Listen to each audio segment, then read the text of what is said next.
Good morning, everyone. Um,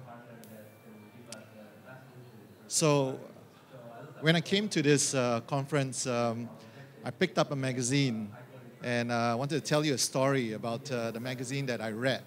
So, it's about this technology called smart audio beacons. What it does is it allows your it's a bit loud, so it's a bit loud outside. So if you can't hear me, just raise your hand. I'll raise my voice also. What happened is this technology allows retailers to sense some sound that is coming out of your TV that you and I cannot hear. And then it picks up the message and it sends back to a server for advertising. So I see some of you with your eyes all blinking and looking at this as a very good technology. It's called Silver Push. It's actually a startup developed by a startup company in India where they raised about $2 million to develop this technology. It's a software development kit where it's embedded into any applications that can reside in the phone and then sense signals, sound waves that is not audible to the human ear. Just like in the radio or in a TV, it'll pick up that signal. So it's got a lot of uses for it. But at the same time, it will also track your preferences and channels that you watch, the radio music that you listen to. Also, at the same time as it tracks that and sends a signal back, it needs to know who you are.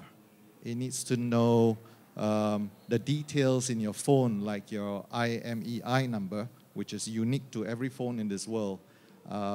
Potentially your personal information, so that retail advertisers can do great things with the information.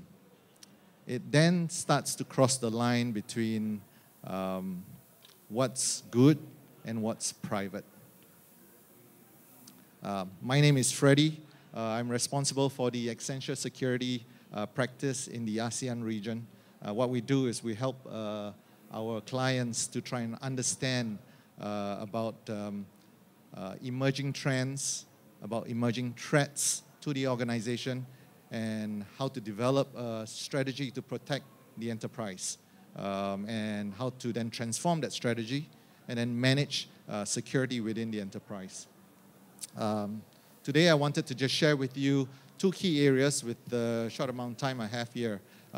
Primarily to just share with you the latest trends and also what's happening today in our world in the mobile space, and then what you can do as a company to help protect yourself and the enterprise.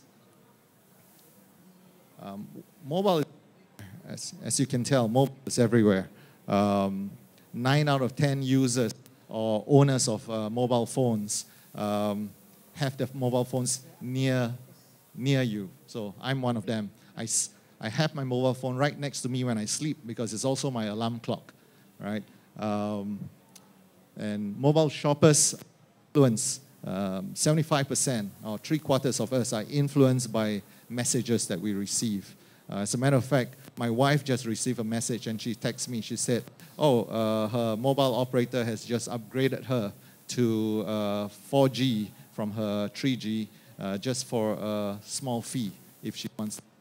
So they are influenced. And mobile enables the Internet of Things. So some of you wearing Fitbits, or some of you are connected to your monitor or your cameras in the phone in your house. It enables connectivity. The survey shows that by the end of 2020, comparing to today, there will be 9 times the increase of machine-to-machine connectivity to about 18 billion devices. So mobile is here to stay. It is everywhere. And the demand is growing, as in this survey done by GSMA. I'll point you to just this area. In APAC, 6 out of 10 today are mobile subscribers. Well, that was 2 years ago. This will grow to about 3/4 of our population, all subscribing to mobile. So there is demand. If you look at here, mobile operators will see revenue growth from about $400 billion to almost $500 billion.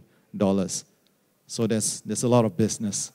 Then if you look at here, you find that mobile is fueling GDP, the macroeconomics. The countries in our region will experience $1.7 trillion in GDP. So there is demand, there is business, there is growth in the economy, all fueled by mobile users. Then if you drill down from APAC to ASEAN, Deloitte did this study. If ASEAN were to be a country, we would be the 3rd largest population in the world. Not only that, we will be the 3rd largest global mobile subscribers in the world. We'll be the 4th largest global internet users behind China, India, and the US. And our GDP will be about the 7th largest. So there is demand, there is business, there's growth to the economy because there is scale. And if you drill down further, where is Indonesia? If you take a look at the numbers, Indonesia is 2.5 times the next country in terms of population. So there is a large market. Even if you look just the urban population, Indonesia is still larger than any country. Can you hear me? All right. But then again, if you take a look at the internet penetration, although Indonesia is the largest, the penetration across the various clusters in ASEAN is one of the lowest. So there's room to grow. There's a lot of growth in there. And in fact, if you take a look at the growth, it's growing at about 22%, which is large. So the opportunities are there. But if you take a look at another survey done by A.T. Kearney, we're growing across the region.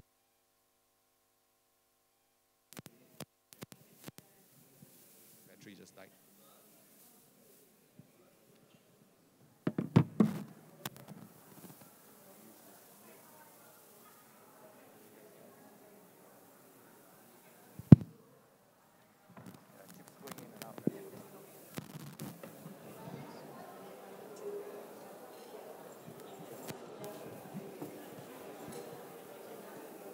Can you hear me?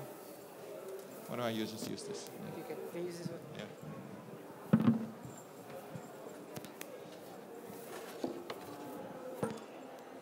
Test, can you hear me? That's better. Right, so on this survey, A.T. Kearney did this and found that although we are all growing, we're growing at different pace in the region. The performance is different.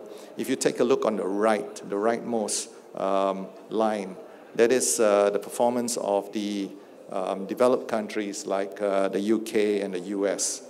And then Singapore and Malaysia is a little bit behind. But if you take a look at the cluster where there is, there would be Thailand, Indonesia, and the Philippines. It's a little bit further behind. What this means is there's tremendous growth opportunity, but also there's growth opportunity for governance in terms of the regulatory framework and awareness about the latest in the industry and how to protect yourself. So having known all this, there's market, there's growth, The performance is not the same. What are the security executives in the industry experiencing? Accenture did a survey to ask the region and the world's security executives how confident they feel about security in their enterprise. About 3/4 of them says that they are confident of their strategy, the strategy that they've developed for their organization. And 7 out of 10 says that they've built a culture within their organization. But then again, when we ask further, how are things going along, you can see in the next slide, or in this, if you can take a look in more detail, out of the thousands and millions of random attack per week, about 2 to 3 are effective. And of those, you find that 33% gets into the organization. More than half the company takes months. The same group of people that we survey, security executives that we survey, says that more than half of them takes months to detect these breaches. And 6 out of 10 of them are found, these breaches, 6 out of 10 of them are found by their internal security organization, which means 40% of them were told later that they were attacked and that their information are already out on the internet. So with the demand, with the growth, with performance at different levels, are we really ready?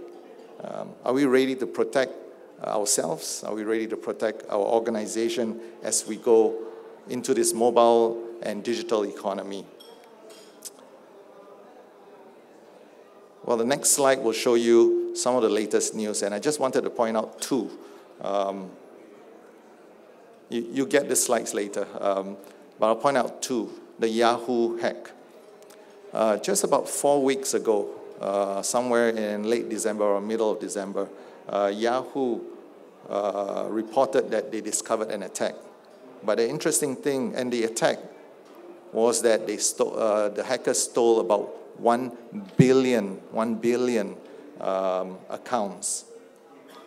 The interesting thing about this hack is that the attack and the compromise and the breach happened in 2013. They only found out just 4 weeks ago. I'll point out the next one, LinkedIn. In about 6 months ago, what appeared online was 117 million email and the email password. It just appeared online about 6 months ago. And LinkedIn was trying to figure out what happened and working with the authorities. But the interesting thing about this, although it was reported or it appeared online 6 months ago, these accounts were stolen 2 years ago, or actually 4 years ago in 2012. So you see, although we think that we've developed a culture, we've developed a strategy to protect ourselves, technologies improve, new technologies come in, new applications are rolled out. They are rolling out at a pace that is faster than governance. So we need to be mindful that as we adopt new technologies, we also need to be able to keep pace in terms of governance. I like this cartoon that says, fortune tellers, the new generation fortune teller says that I can't tell your future, but I can find your information, which can tell about your future. You can see all the hacks here. Millions of records are stolen, and they're stolen for monetary purposes. $30 for some information, $20 for some information. Your data is worth money. Your company's data is definitely worth money. The the collective amount of data is worth a lot of money. And hence, you find that attackers are now funded, and they have resources, they have the time that is far greater than what an enterprise have. I'll share with you just one or two ways in which attackers hacked into mobile phones. I'm not sure if you can see this, but there's a hack called stage fright. So stage fright is actually just a list of files that are found in your phone as part of your operating system. So the phone needs these files so that applications can share information within the phone. It also, at the same time, because the way it was developed quickly, it was vulnerable. There are some insecurities in the code. They didn't code it properly. And that insecurities allows hacker to gain remote access into your phone. And how do they do that? Well, in the past, with stage fright 1, a user is sent an MMS, and when you just click on the link, an attacker gains immediate access to your phone. But more recently, in stage fright 2, all they did was they built in these vulnerability into MP3 and MP4 files, which we use all the time, and I use all the time. So if you're getting files from sites that are questionable, you need to be careful. What happened is an attacker can use this connectivity to hack into your phone, and then can just implant a remote access tool where you can access your phone anytime, and then erase his activity. And doing all this, even while your phone is just charging on the nightstand while you're sleeping. Right. Another is smishing. So you might have heard about phishing. You receive an email, gives you a link, you click on the link, and you're exposed. So in the mobile phone world, it's called smishing. What happens is that just like phishing, the user is tricked into clicking on the link on a text message. Like I said, my wife just received an SMS today saying that she can be upgraded if she just pays a small amount of money, which is very cheap, to 4G. So you can be tricked by just clicking on a link. And once you click the link, you find that you're exposed. Many times you can tell that it is an unusual message that comes from a number that you've not heard of and not from your country.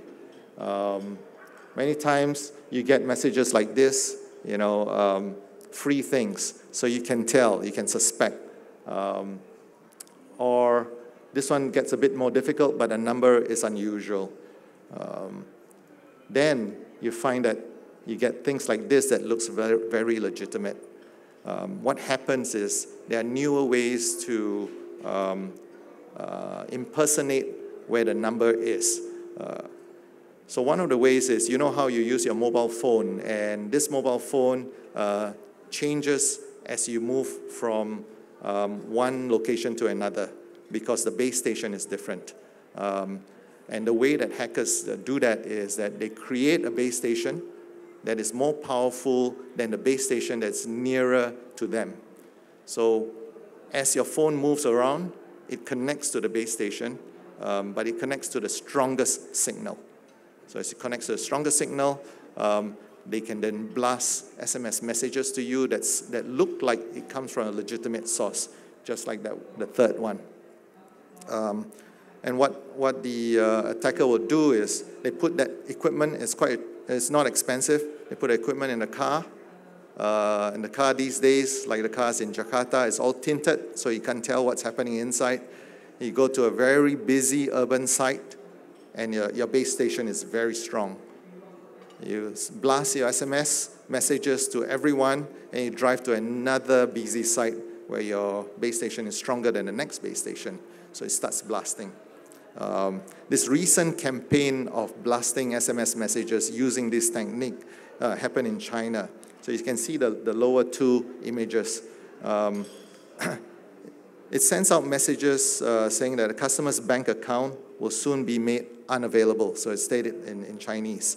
And then followed by instructions to log in. Right? So clicking on a link, it goes to the site that looks almost the same. So the one on the left is the false and a fake website, and the one on the right is the real one, the legitimate one.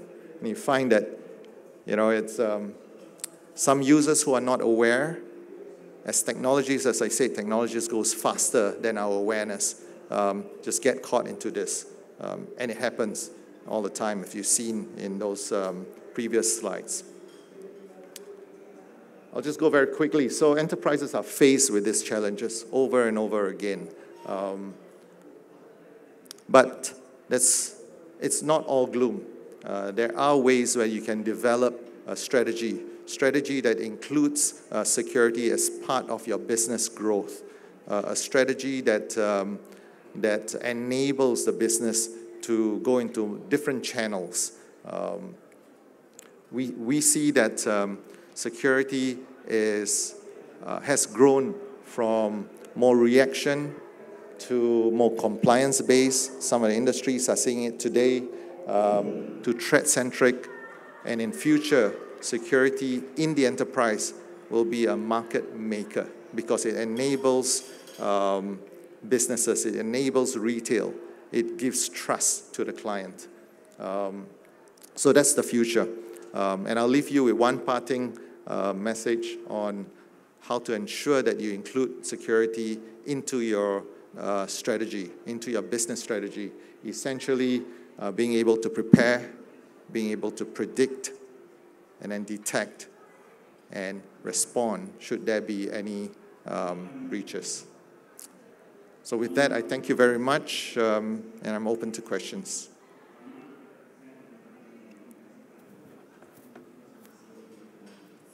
Thank you, Bapak Freddy Wee, ASEAN lead from Accenture Security. We welcome one or two questions from the audience.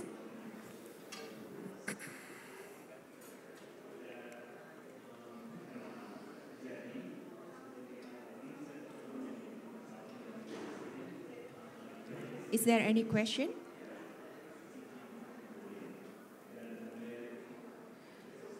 Okay, so if there is no question, as you all know, there is a booth from Accenture on the exhibition floor. So please visit and meet our friends from Accenture. Thank you. Thank you.